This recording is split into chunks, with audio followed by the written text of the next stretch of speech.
and as it's Tanit Esther, there's no coffee, but plenty of chat and a lot more.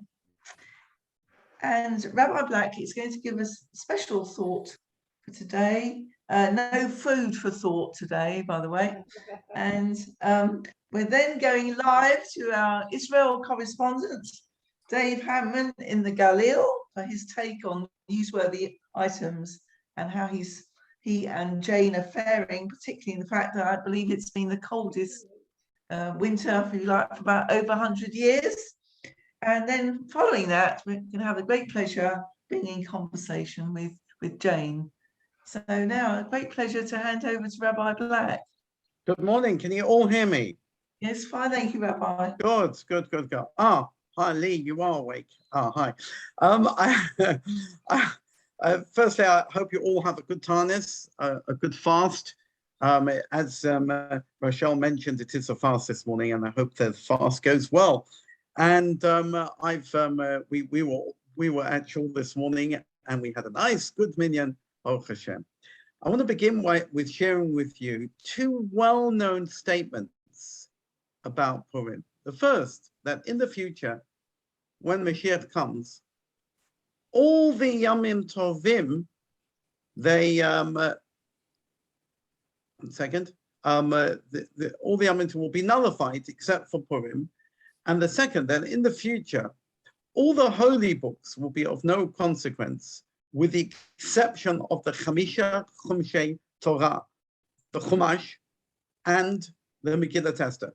The rest will be abolished. That's when Mashiach comes. So we need to understand, what is the aspect that is so special about Purim that will be with us forever? How is Purim greater than let's say Pesach, Shavuot, or Sukkot, that are all biblically mandated Yom Tovim? And what is so special about the Megillat Esther that gives it an eternal message that says it will never be annulled?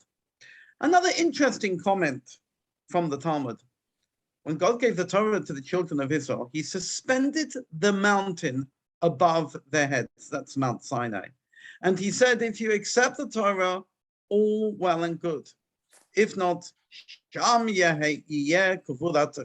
this is where you will be buried. At which point the Bnei Yisrael said, everything that God has spoken, we will do and we will understand. However, when it came to the very first Purim, the days of Mordechai and Esther, then continues the Talmud, the Jews accepted upon themselves the Torah without coercion. As it says in relation to the Megillah, Kimu v'kiblu, they established and they accepted. Kimu ma'ashe kiblu kava, they established that which they had already accepted upon themselves to do. I find this particular midrash exponentially difficult to understand.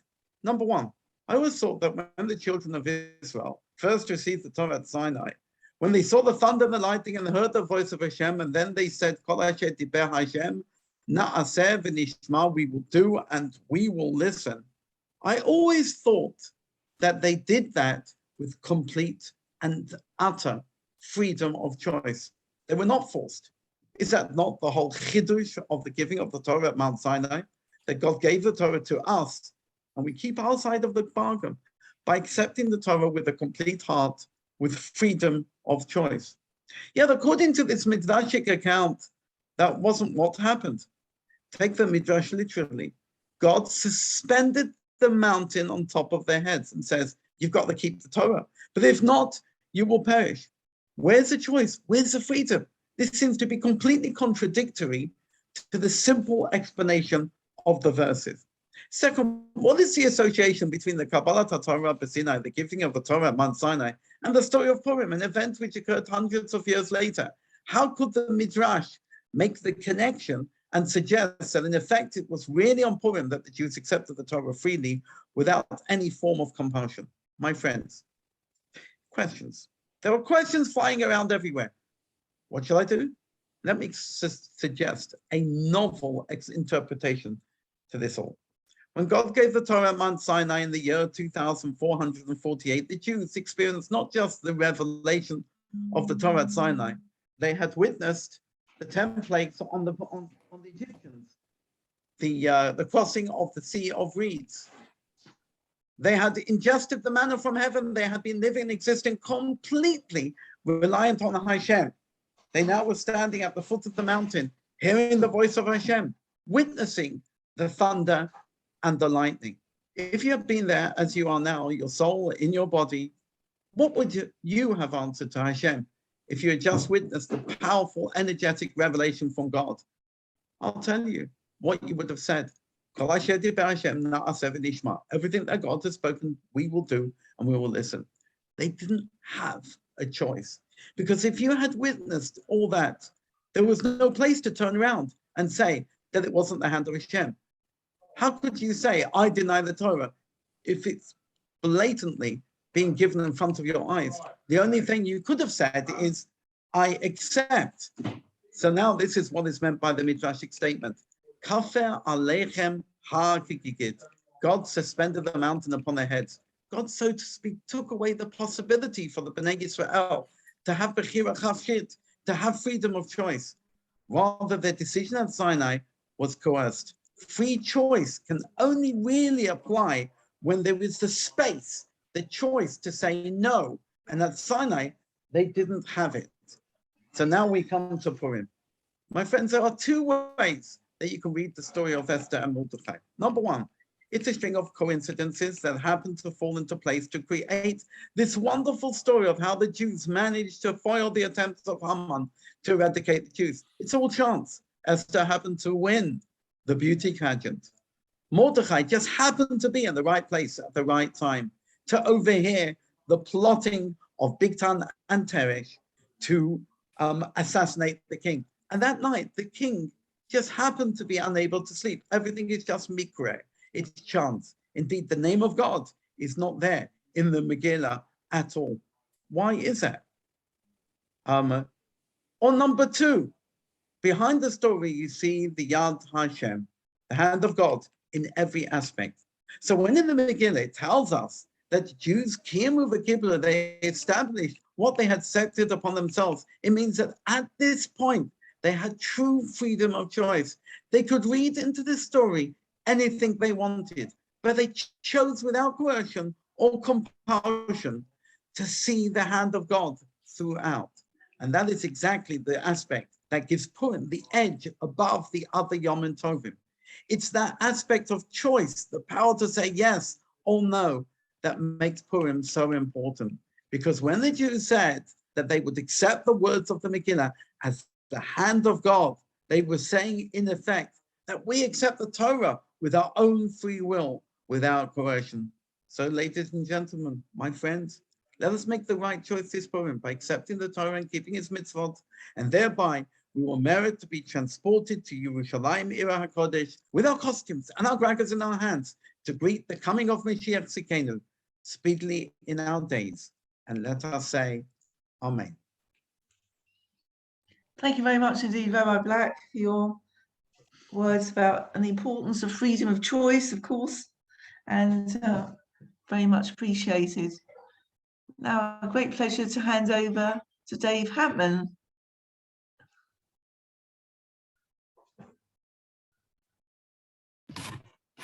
Lovely.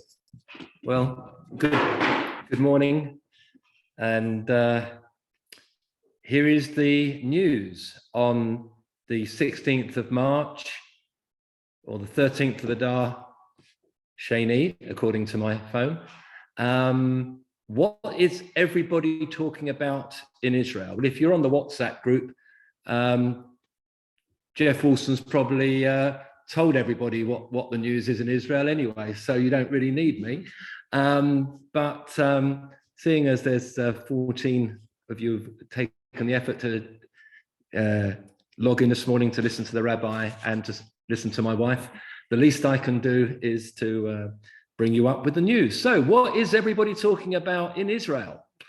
Is it the new strain of COVID that tourists have brought in at Ben Gurion that isn't Omicron or Delta Omicron? No, that's not the news.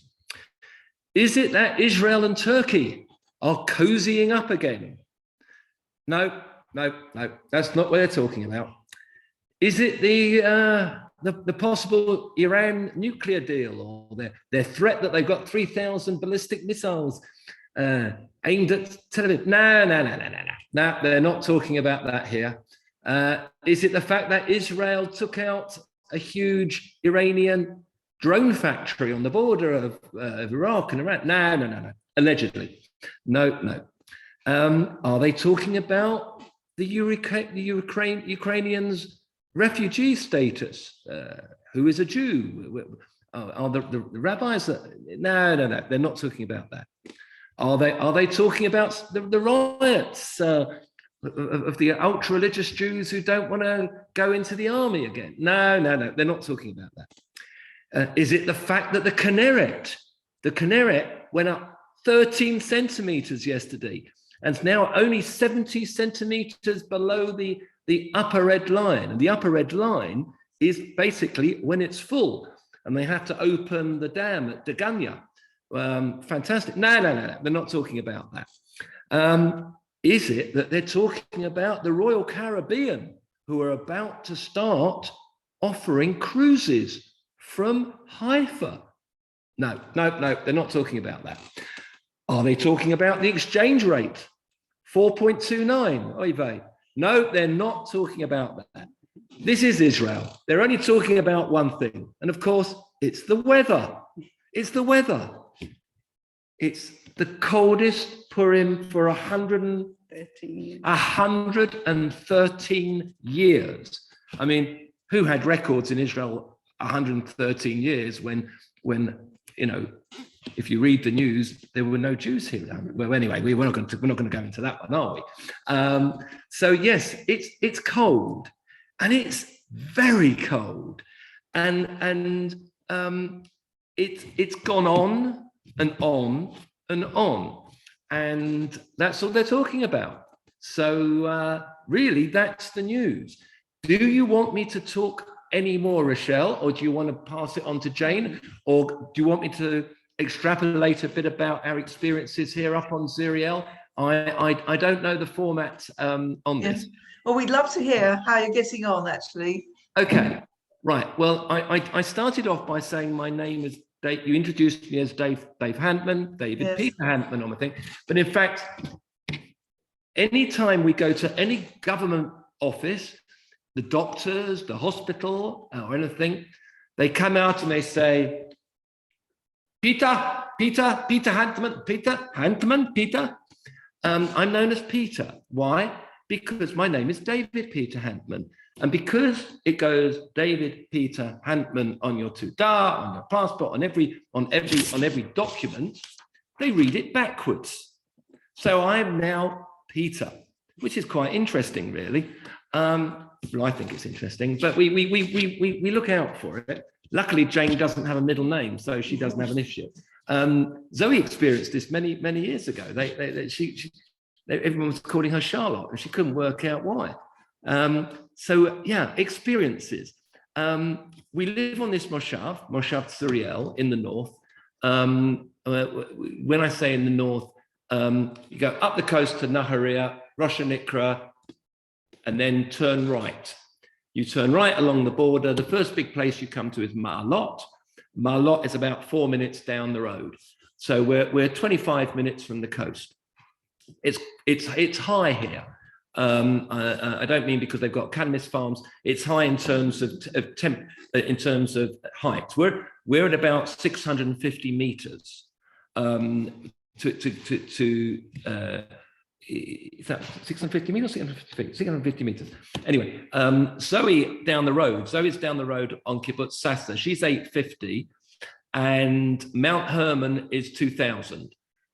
But it's high, and height affects temperature. Yes, I'm talking about the cold again, and we've been very cold, and it can't go on. It cannot go on. I mean, I've been going out into the garden to brick because we've got wood supply. Because if I just turn this round, there's our wood burner. and I've been making fires, which is quite something. Yeah, so give you experience. We decided 2 weeks ago that it was 6 months since our third jab, third vaccine. So we were now going to attempt to get our fourth. And rather than get Josh or Zoe, who are sort of our prison guards, and make all the phone calls and do everything, but we were going to do this on our own. We're going to do it. We can manage. So we go online. I mean, Jane is very good. Jane is very good. Her Hebrew is her Ifrit. I mean, mine is virtually non-existent. Jane is very good, but it's still she's slow, and it's hard to understand. It's hard, but she finds it stressful. I just look at everything as an adventure, but that's just how we are. So we go on Clalit website. Clalit is the health organization that we're a member of. There are 4. You have to be a member of one. There's Maccabi, Clalit, etc. So we're on Clalit. So we go on their website, and we decide that they are offering vaccines in Ma'alot, 4 minutes down the road at the clinic. And you don't need an appointment. No, don't need an appointment. So we go. We go in, and when you go into any government office, post office, doctors, you swipe your Tuda, your ID card, or you swipe, if it's the doctors, your Clalit card, okay? And you swipe it, and you get your little ticket, and it's got on the ticket your name, if you've got an appointment, and the time of the appointment, and it gives you the room on it. So we went in, and the machines are always in English, Hebrew, and Russian. Only this one was in Hebrew and Russian, no English. My Russian's not so great, so all my Ivrit, but Jane spotted the word for vaccine.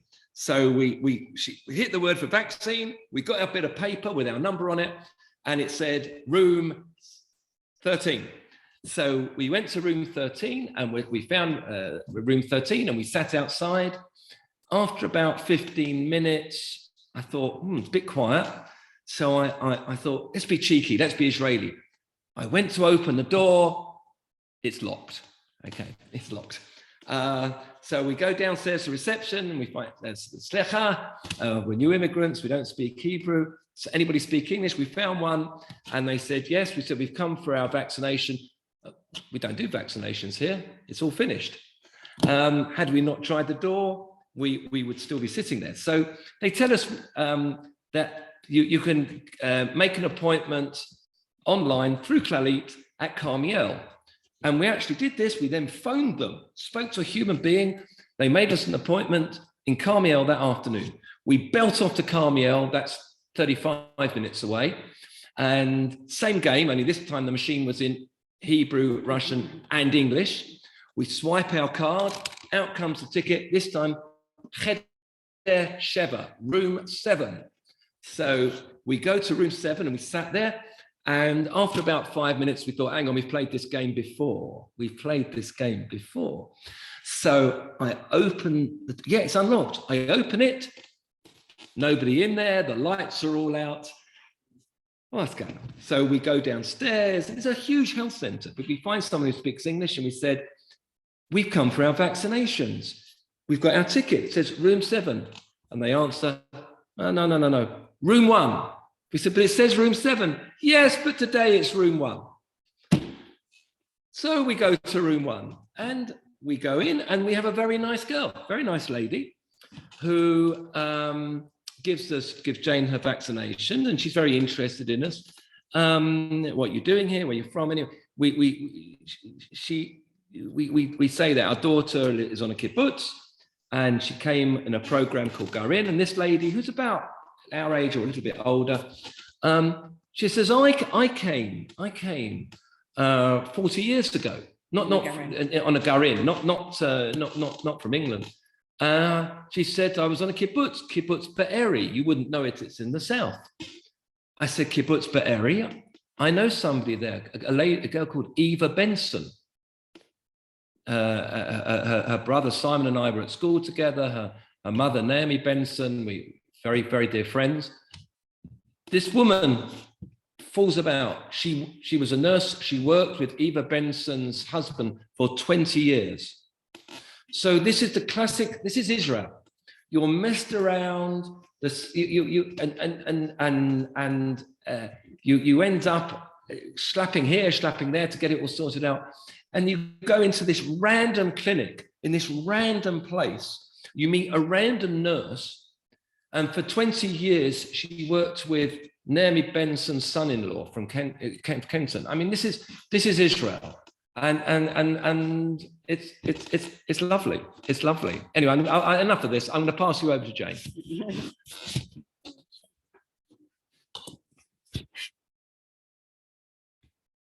Thank you so